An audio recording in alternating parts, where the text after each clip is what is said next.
Frio River. Right. He's gonna come and talk about his business. He's an entrepreneur. He's gonna shed some light on what it's like being an entrepreneur. Of course, there's gonna be an extra credit opportunity, based on what he says. And then, if you got any questions, feel free to ask him. And then after that, we'll talk about, the exam results.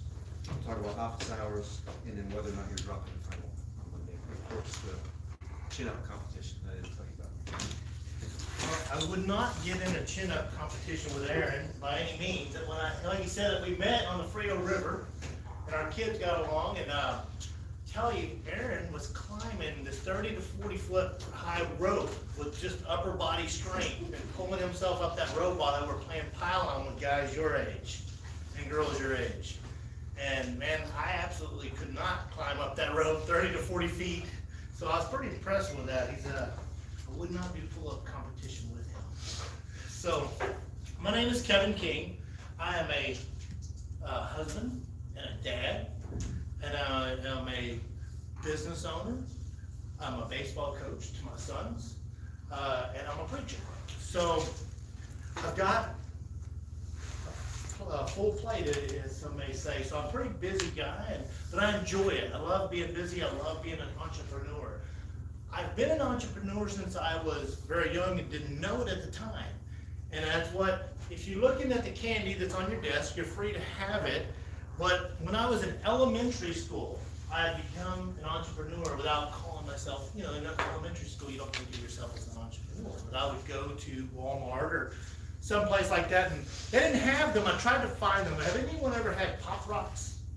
Pop Rocks. I would go get bags, boxes of Pop Rocks, and take them to school. And I don't remember what I paid. This is in the 80s, 90s, and yes, I'm old. So we'd go get Pop Rocks, and I'd sell them to my friends at school and make extra money, and I'd get like toothpicks and put them in cinnamon oil and put them in like a little medicine container and sell toothpicks. So I was doing this in elementary school, and just trying to find ways, kind of like kids getting a lemonade stand or something, finding ways to be my own boss and work for myself. And never didn't think of it that way at that age.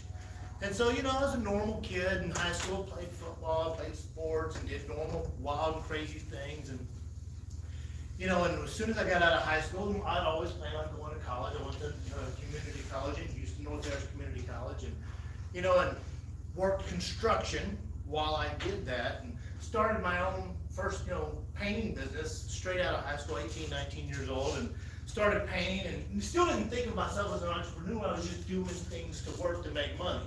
It's just what I did, and and I learned very fast. First painting job we didn't get paid all the money, and I'm going to talk to you all about that as part of entrepreneurship. So had a painting business, and I hung vinyl siding, was popular in the 80s and the 90s, and worked for a concrete company. The concrete company that I worked for was the largest concrete company in the world.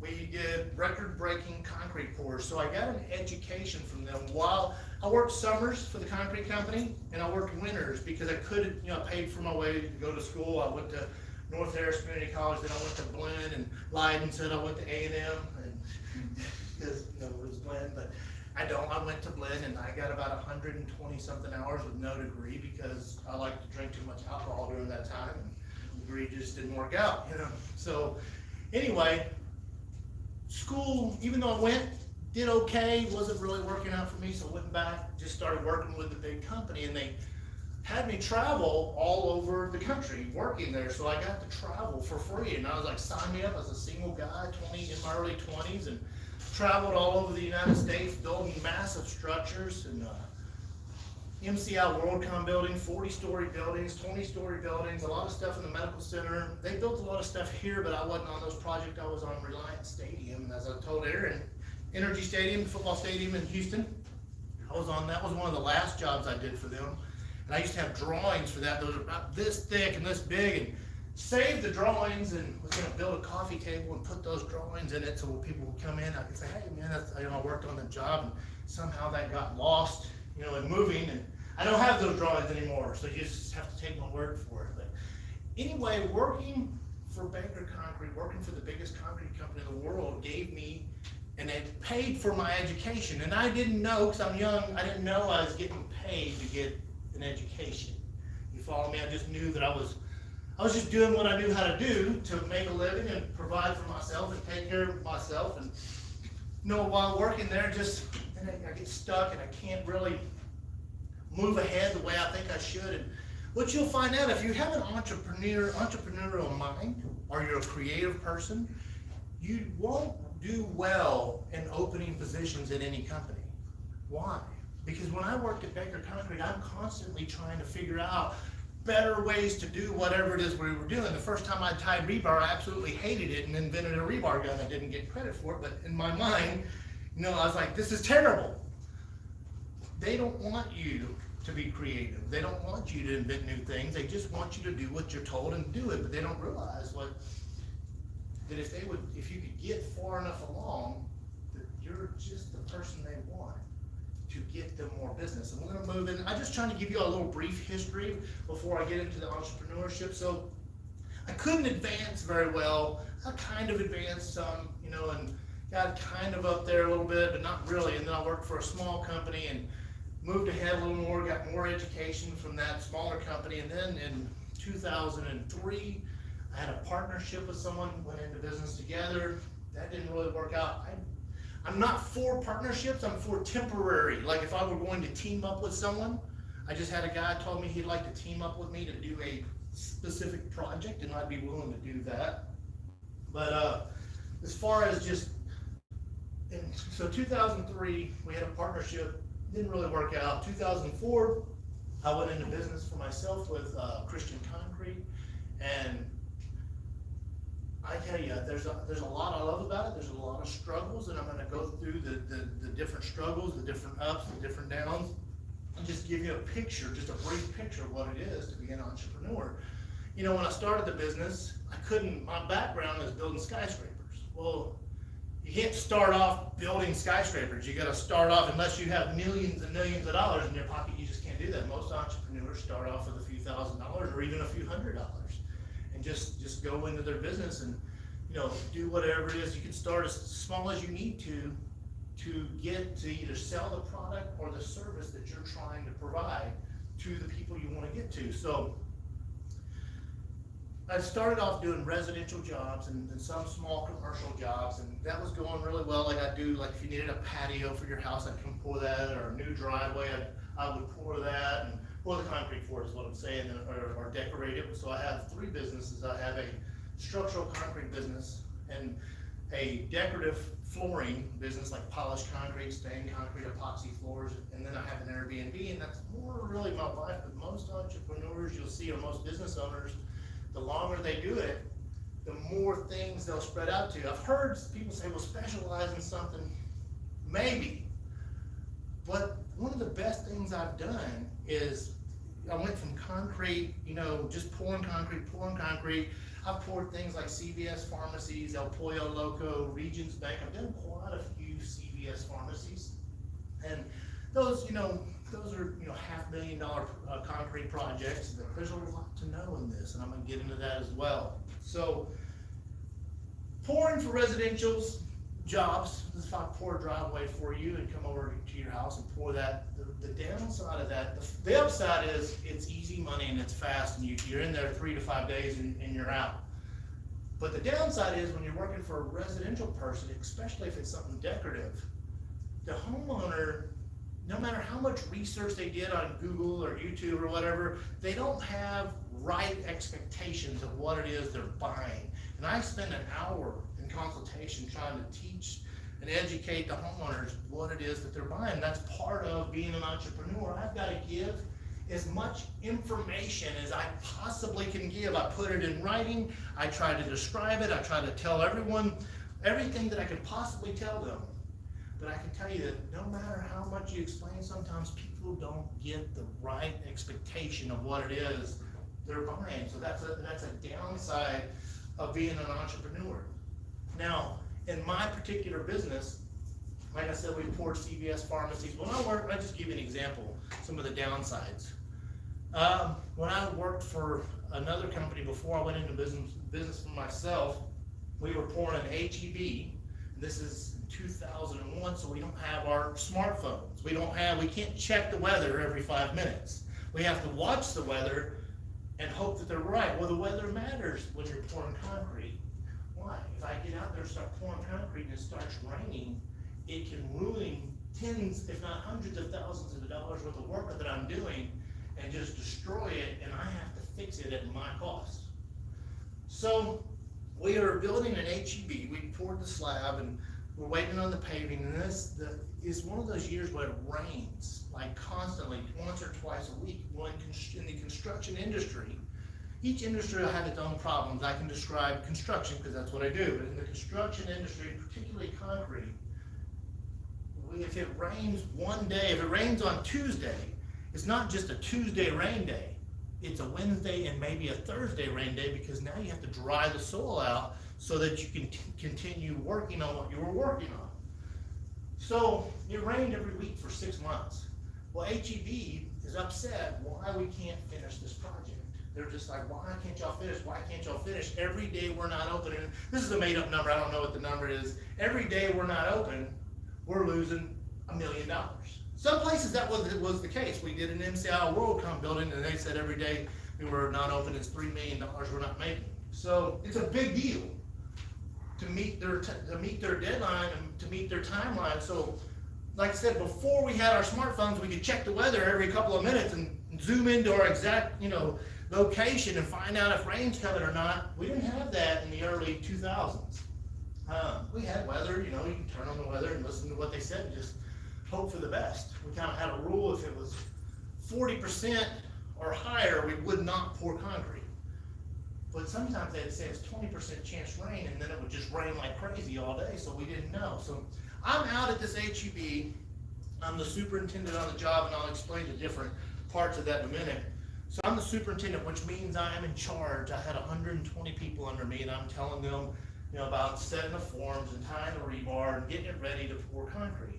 Well, this guy comes out to the job, and pretty interesting guy. He pulls up in a single cab Chevy pickup truck with remember the old 80s models with the wood paneling on the side? So this guy pulls up in that Chevy pickup. He's got snap button shirt on, untucked like mine, Wrangler jeans, Wrangler, and with holes in them, and cowboy boots. And this guy's he looks like your regular construction worker, rough kind of guy. And he's walking on the job, and he goes, "So what's going on here? Why can't we get this concrete poured?" And he goes, why can't we get anything done? And I explained to him about the rain and how hard it is to dry everything up. And I get to talking to the guy, and come to find out that was Charles Butts I was talking to. I had no idea. This guy is worth, I looked him up before I came, he's worth $7.5 billion right now. So I'm talking to Charles Butts out on the job site. Looks just like any other guy that was on the job. Regular kind of guy. And even at this time, he was a billionaire at this time. This is 2022, it was before I started my company, so around 2001, 21, 22 years ago. The guy's on the job site just trying to figure out what's going on. Why can't we get it? So he makes a phone call. He says, the next day we have 2 double-wing giant helicopters land over the site to use the helicopters to dry the pad out.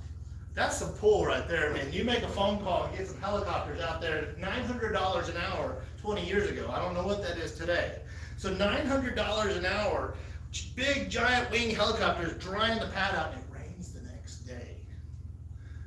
We're just like, now he's going, I see what you're doing. You know what I mean? He's there watching in real time and going, I'm Charles Butts, let me flex for you and show you how powerful I am.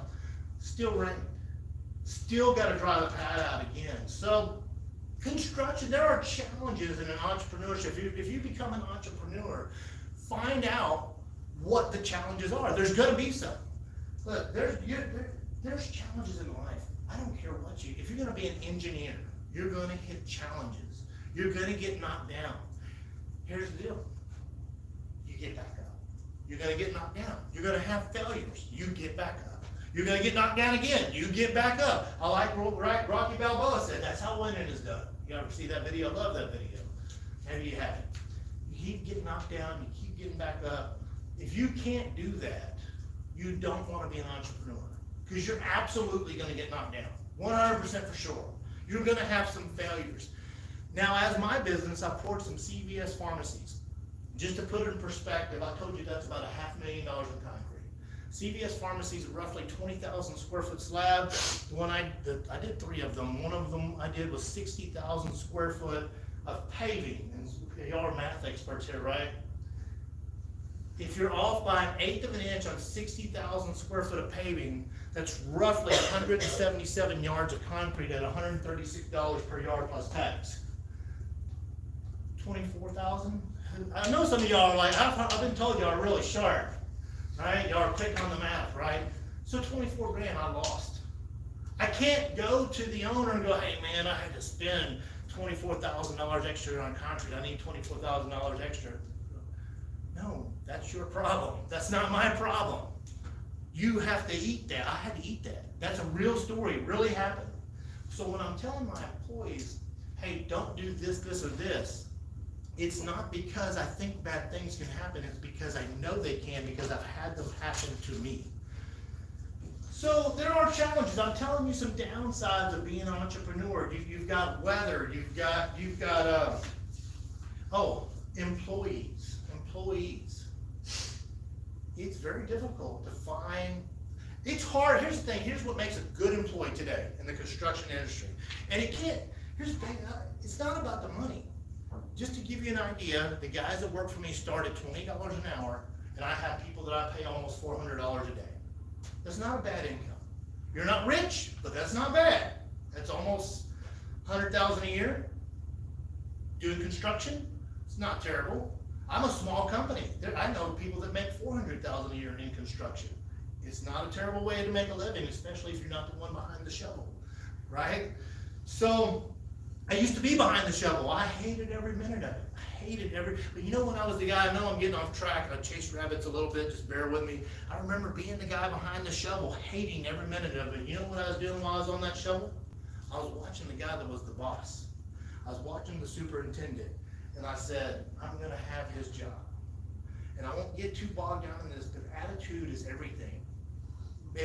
Even in this class, even in anything you do, your attitude towards the situation is everything. The guy I was digging those ditches with and slopping that mud out of there with, I told him I'm gonna have his job, you watch. He said, man, just shut up and get back to digging. And a year later, I had his job.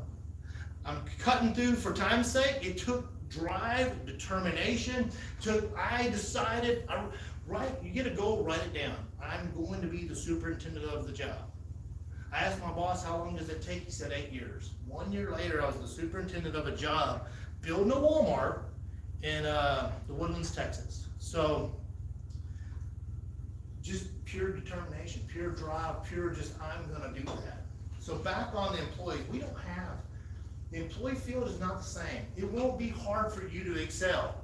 I'm not trying to tell you to take it easy or be, if an employee can show up 5 days a week on time, they're now above average. 5 days a week on time, they're now above average. When I was the guy digging the ditches, I showed up, we were supposed to be at work at 7 a.m. I showed up at 7:04 a.m. There's roughly 100 people on that job site. They were having a toolbox talk that morning, safety talk and stuff like that, and everyone's gathered around the superintendent, and he's telling them about safety and stuff like that. I pulled me and my friends.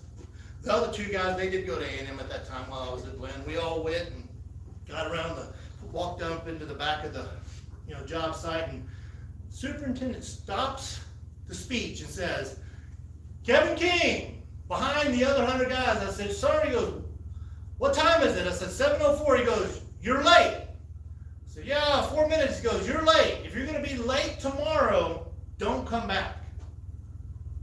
He was serious. I was never late again, never ever. You don't get that with employees today. You don't get it. I mean, it's very, very rare. So one of the biggest challenges is employees. They don't show up. They don't show up on time. They don't care. They're just watching. I understand you take some jobs just because you're doing something till the next job. But take pride in what you do.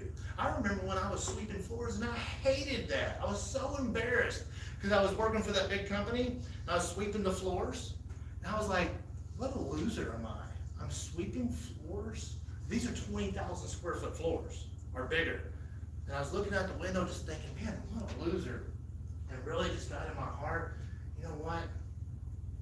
Sweep those floors better than anyone else has ever swept a floor. And I did. And that's that's the same job that I worked at, that I was digging the ditches, where I became the superintendent a year later. It's just attitude. It's just changed my attitude. Don't think, what a loser am I sweeping a 20,000 square foot floor. I got through sweeping that floor. I went and got my boss, look at this floor, look how good of a job I did. This is the best floor you've ever seen. He's like, okay, good job. You know what I mean? But that attitude means something. It matters. It matters. So, theft. I've had people as an entrepreneur, I go buy these cutoff saws that we use are about $1,600. And I always buy them used because $1,600 I just didn't want to give up. I'm gonna buy my first one for $1,600. I'm so proud of my new saw. You know, so I'm like, look at my new saw, man, it's $1,600. I go to the job site.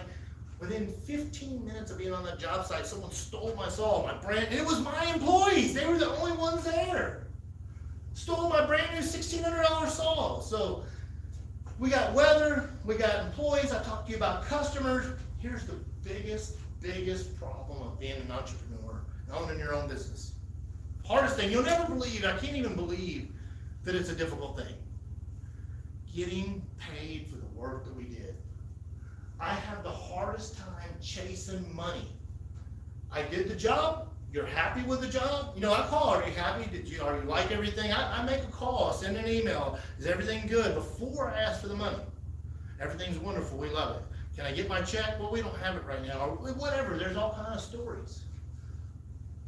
I did the work, you like the work. According to the contract, the money is due at this time, but I can't have it. That's a challenge. Now, I've told you the challenges of being an entrepreneur, you know, weather, customer, employees, and then collecting the money. But I tell you, with all those downsides, I love being an entrepreneur. I love it. With all those things, I love being a business owner. I love being in charge. It's not always easy, but I love it. I love that I set my schedule. I love that I do what I want to do. My wife has had cancer twice. Because I'm the business owner, I just decided I'm gonna make less money that year, and I'm gonna be with my wife, and I'm gonna take care of her. We're gonna be with her, and she's a cancer survivor. She did well. She survived. She's still with us.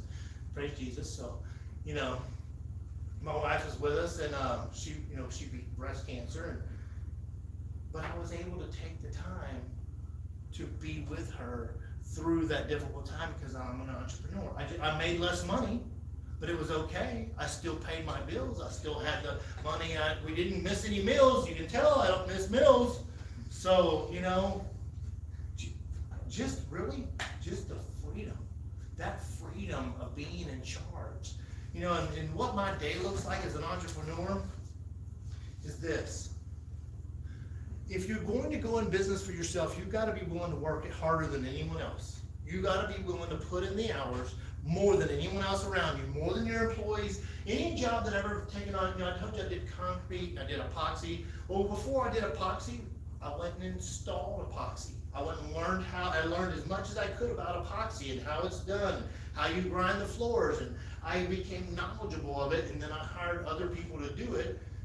And sold the jobs, and I paid them to do it, but I know that they can't get anything over on me because I've personally done it. I polished concrete. I bought special equipment to polish the floors, and I'm very knowledgeable how to polish the floors. So know your business.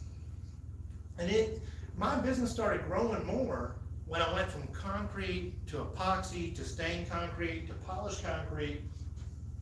Now my slow times aren't so slow.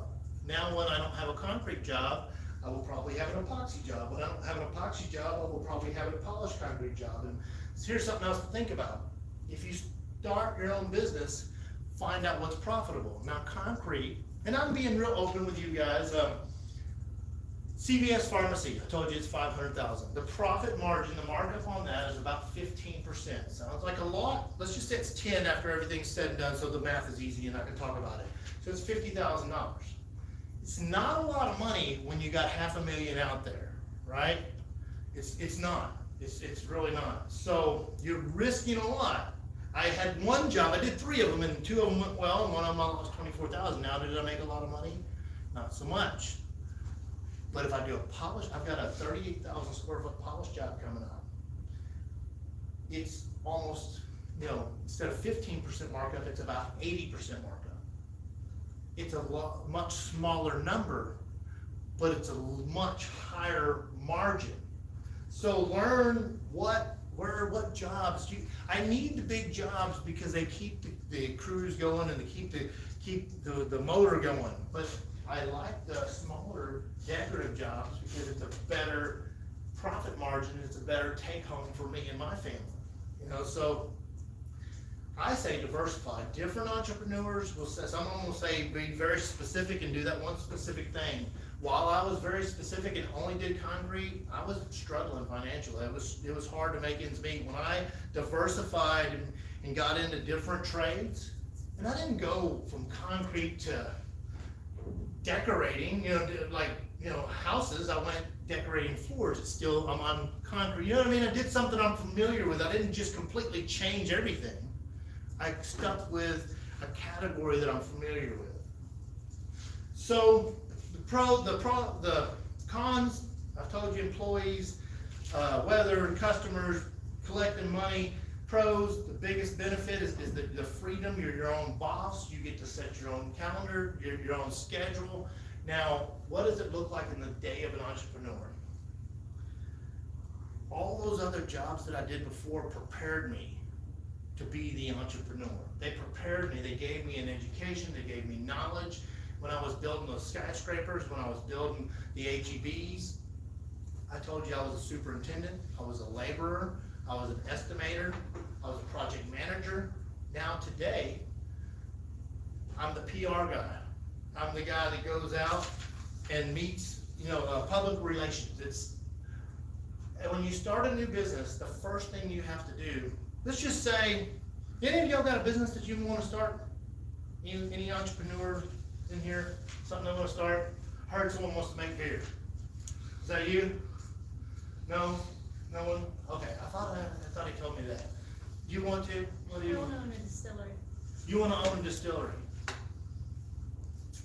If you make the best beer that's ever been made on planet Earth, what do you have to do to get that out there? How do I know that you have the best beer? Can I tell people? You gotta tell people, right?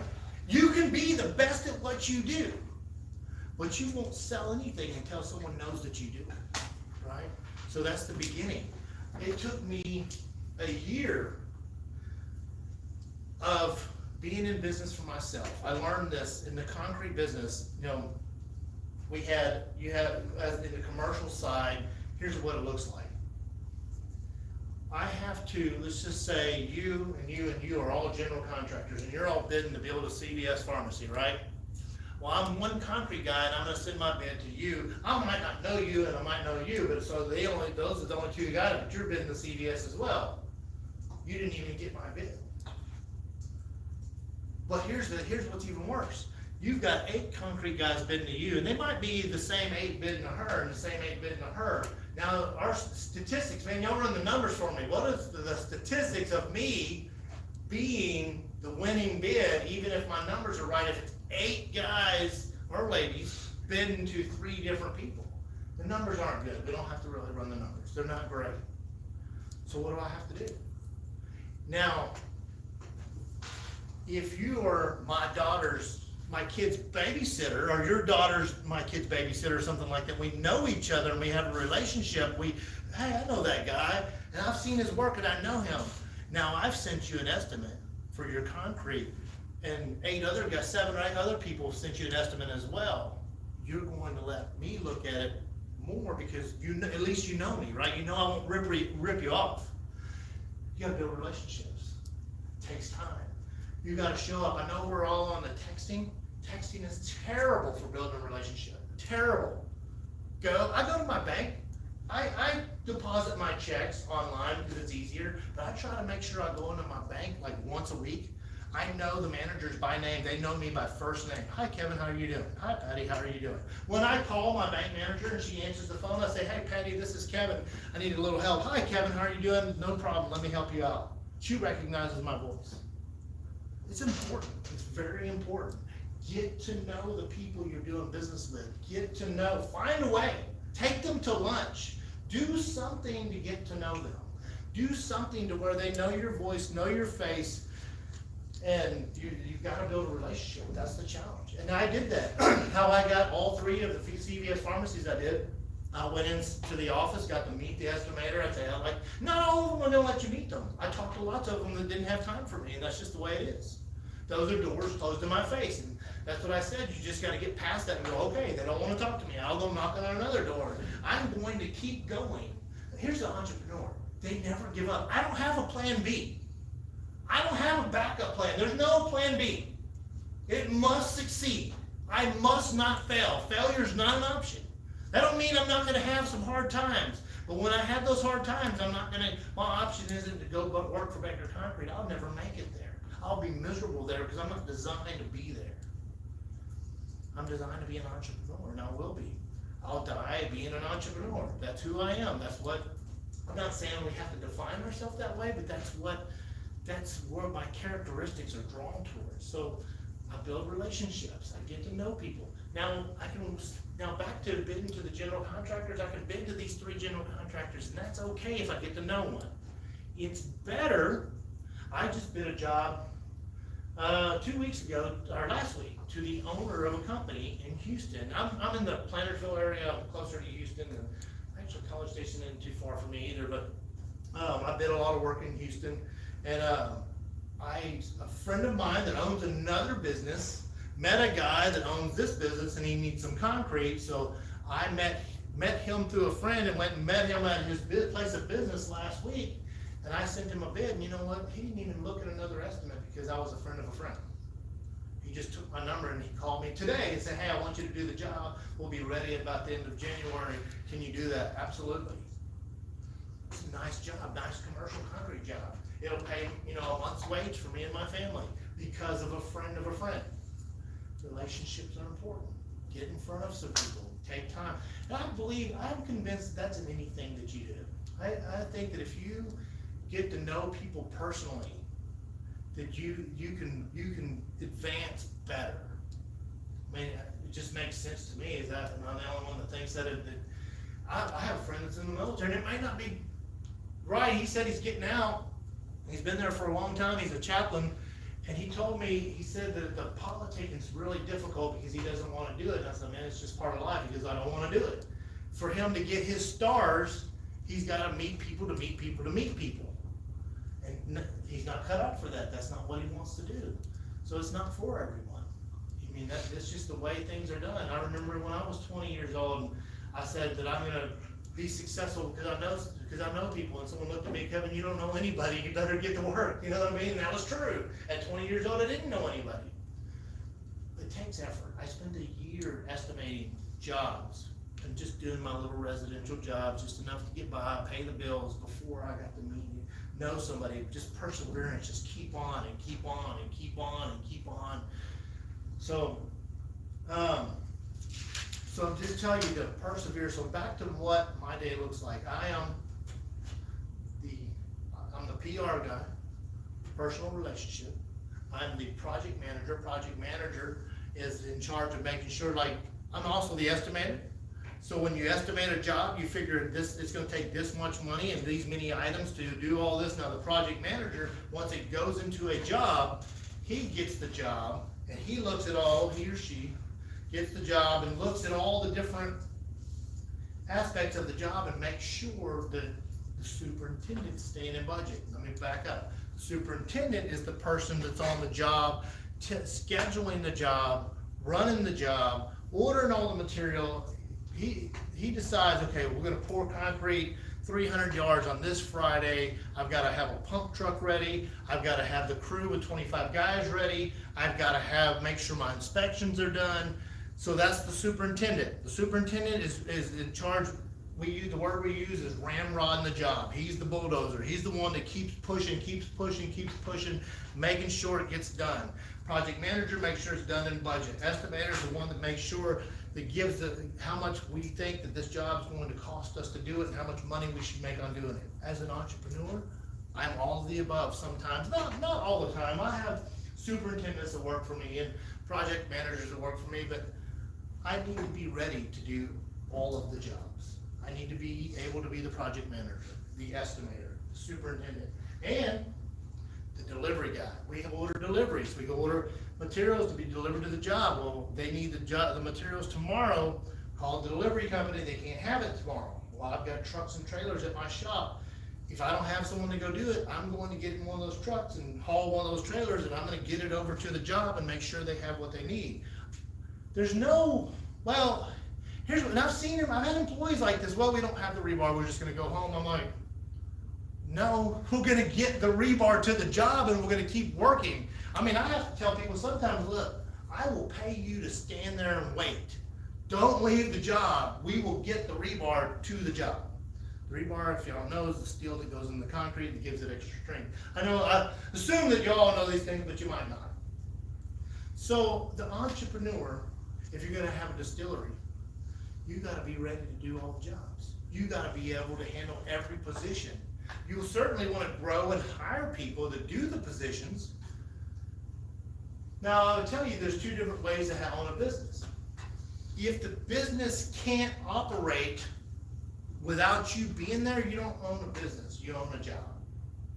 You follow me? If you can't leave, you own a job. I've been business owner, job owner, back and forth throughout my career, and I just, like I said, there's no plan B, so I just have to do it. I either have to do it or throw in the towel.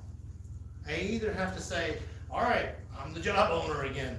My preference is to have several project managers working for me, several superintendents working for me, and they all have, the superintendent has a crew and they make the job happen, and delivery drivers working for me. And I've had all the above. At one time, I've had about 40 employees, and it drove me crazy. You see that spot on the top of my head, the gray on the side, that's where it came from, with those 40 employees. So people can be a challenge. You need to be able to be, if you're a business owner, you're a counselor, you're a arbitrator, you've got to be able to deal with people. You've got to be able to make yourself available. You just have to be. Now, I said it's not for everyone. Business owner is not for everyone. I think I've covered about all of what I came down, the things, and I've covered all this in my closing. What I would tell y'all that to be is, if you get knocked down, you get back up.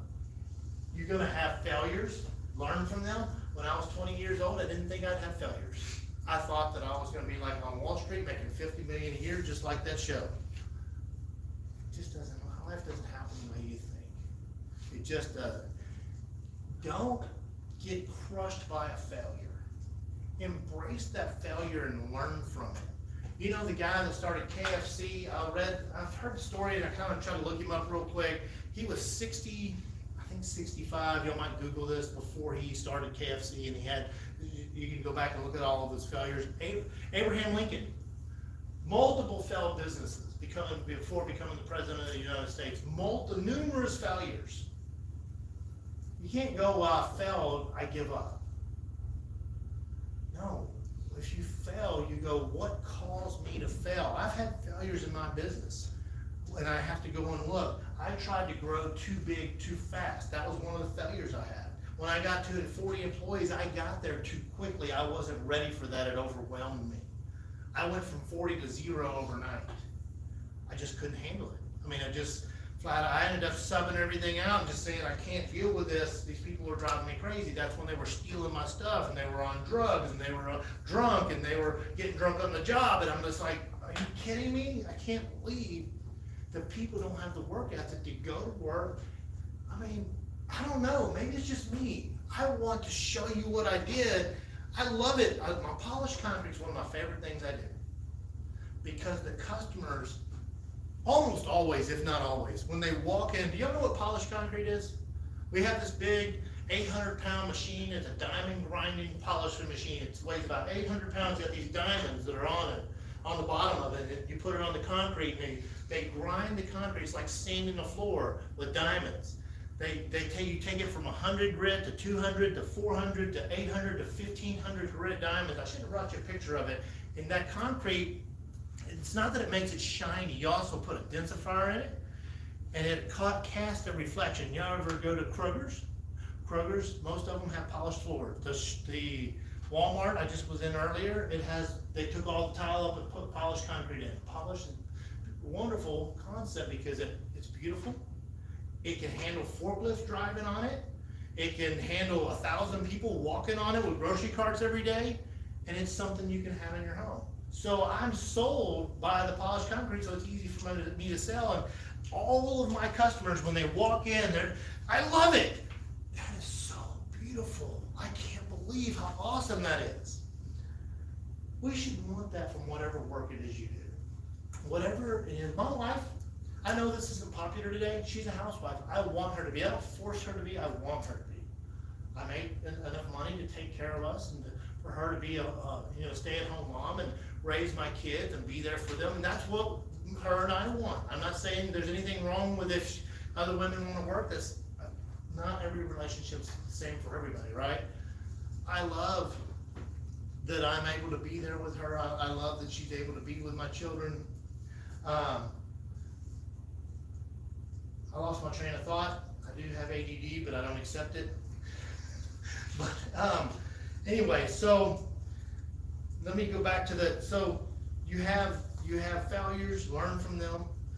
Entrepreneurship, you have freedom. It's worth it. It's worth the freedom. It's worth being able to do what I want to do. Make goals, go after them. Write your goals. I don't care if you don't want to be an entrepreneur. I don't want to be an entrepreneur, that's fine. Write your goals. Everything that I've written down on paper, I've been able to achieve. Public speaker, I'm a public speaker. I wrote that down 6 months ago. I wasn't a public speaker 6 months ago. Polishing concrete, I wrote that down. 3 months later, I have a concrete polishing machine. Write it down, because it goes from being a dream to a goal when you write it down. Write it down. There is a learning curve. It's not free. The good thing is I got most of my learning curve from working for the big companies. I got to go build skyscrapers. I got to build Reliance Stadium, Minute Maid Park.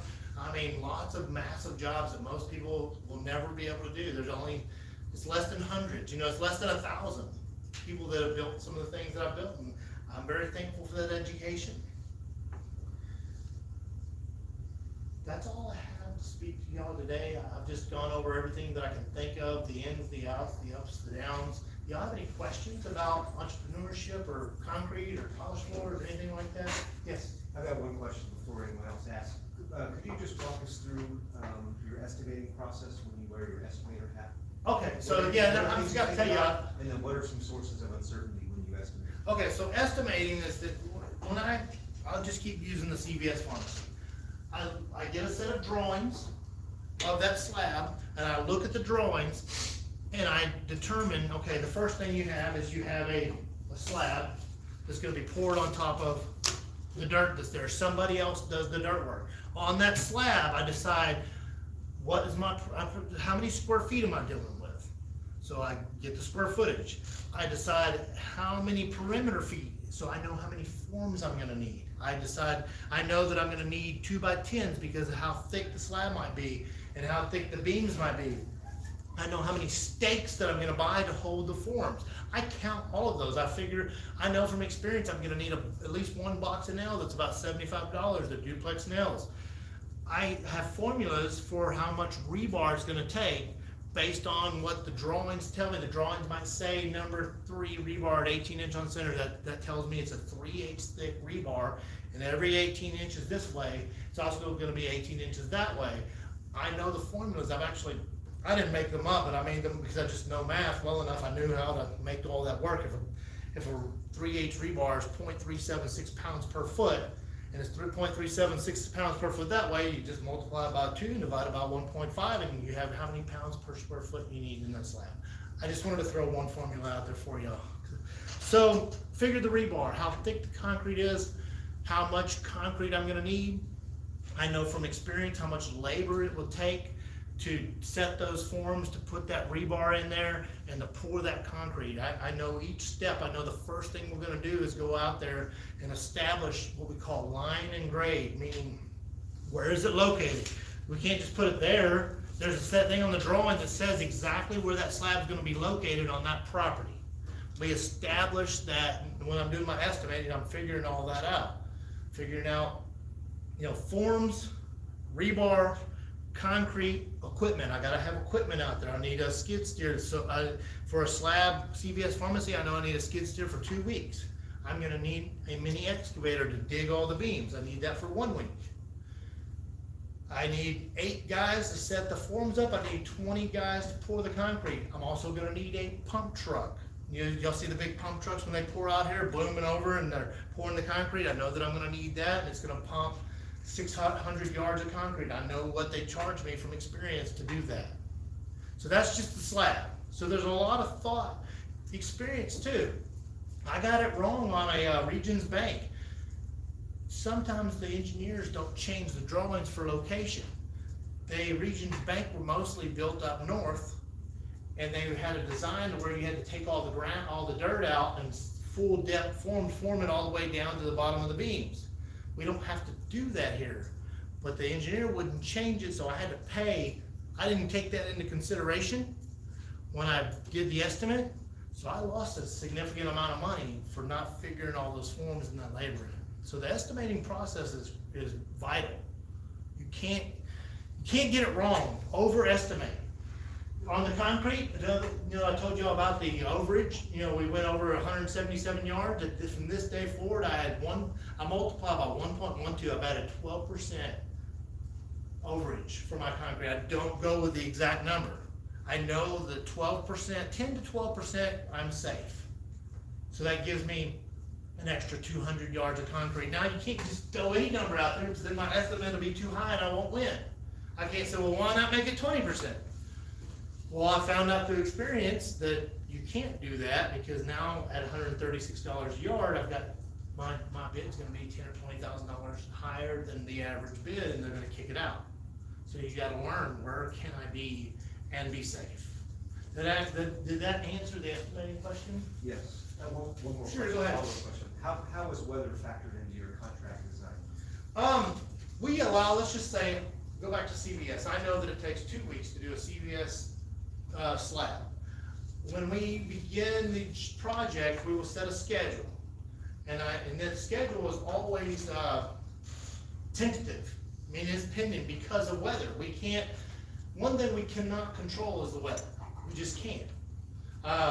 So if we go out there the first day and we start setting forms and it starts raining, now it's not gonna be 2 weeks, it's definitely gonna be 3 weeks, because we just lost 3 days. It's gonna go into the 3rd week. And I put a little bit of cushion in there for labor too. You have to put extras in there.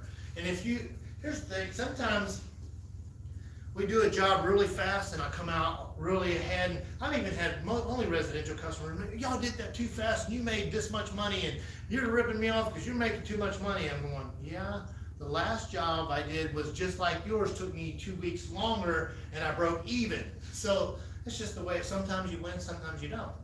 That's part of it. You have to accept, if you're gonna be, that's part of the definition of entrepreneur. I meant to print that down. It's risk taker. That's the short version. Entrepreneur, risk taker. You're a risk taker if you're gonna be an entrepreneur. But the payoff's higher, right? The entrepreneur, whatever my highest paid employee is, I should make about 2.5 to 3 times what they make. That's what I should make. So if you got a person making $20,000 a year, you should make $50,000 to $60,000 a year. You won't in the beginning. In the beginning, the first year you probably won't make any money. You'll be thankful to break even. If you break even, you make what you put into it the first year, you did well. Second year, same thing. Third year, same thing. You ought to start seeing the profits come into the 3rd year. That's not an absolute. That's just, those are general rules. Any more questions?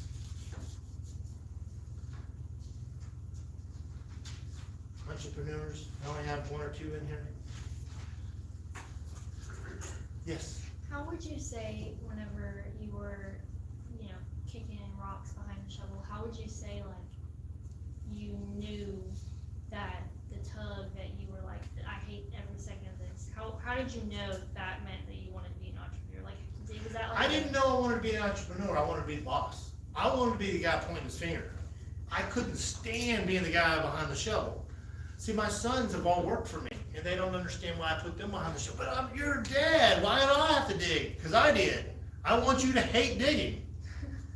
Once you start hate digging, then you'll start moving further ahead.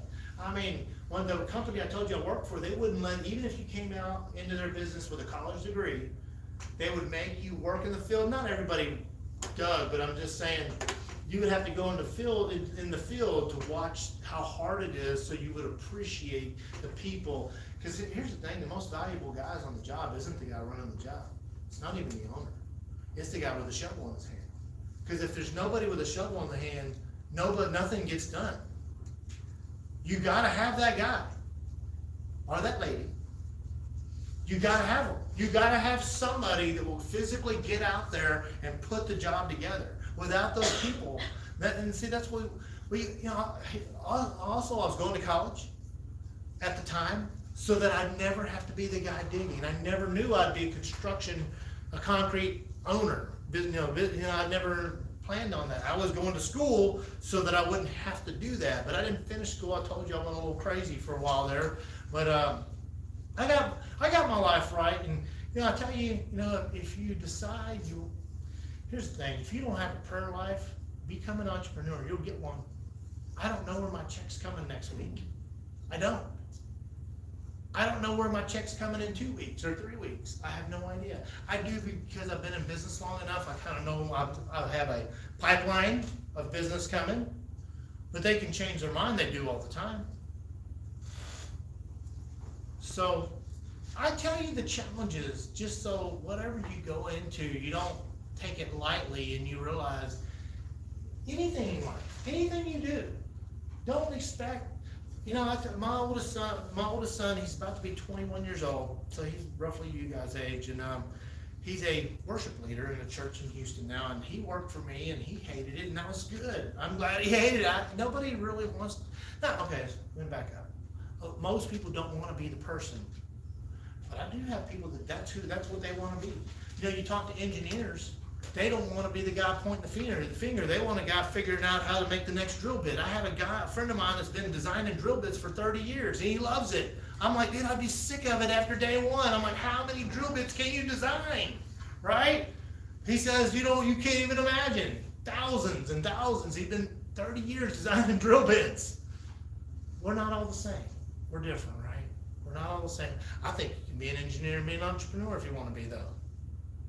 I love owning my own business. Yes, sir. So whenever you were first starting out your business, and you were trying to make those connections to people and trying to figure out, okay, this is the job that I want to do, and okay, these are the people that I'm gonna have to do this job, and then you also need to figure out okay, how am I gonna get these supplies to this job, and how am I gonna get the skid steer and I forgot what the excavator. All the pieces needed to come together. How did you figure out how to make it all work? It takes time and planning. So when I win a job, you say, Kevin, I'd like you to build this slab for me and this paving for me.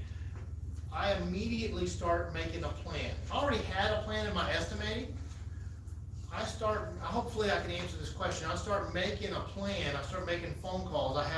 Typically you don't have to start tomorrow. I have a little job I'm doing this week. I scheduled everything last week.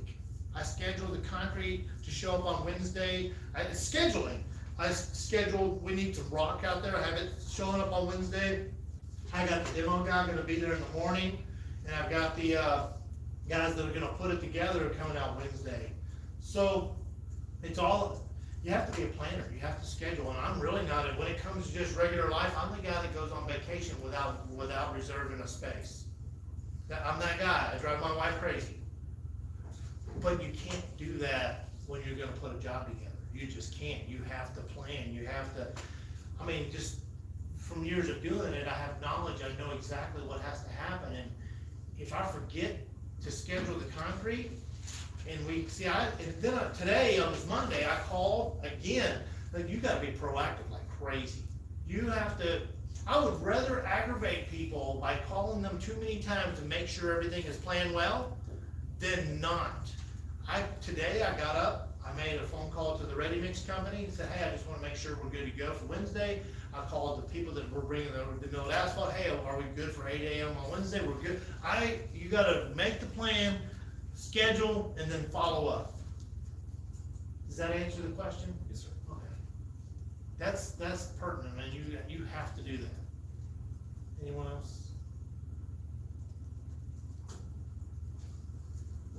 Well, I appreciate y'all letting me come out today. Hope it didn't bore you too much. I like being an entrepreneur. I have a lot of fun at it. I enjoy my life. I enjoy what I do. It's hard. It's very difficult. But anything worth having is gonna be difficult. Anything. I mean, I treat my business like I treat my marriage. I don't believe in divorce, and me and my wife will never get divorced. We may want to kill each other sometimes, but we'll never be divorced. So, I'm never gonna give up on, even if this business fails, I'll go start another one. I just will. I'll go do it again. Anything? All right, well, thank y'all for letting me come out.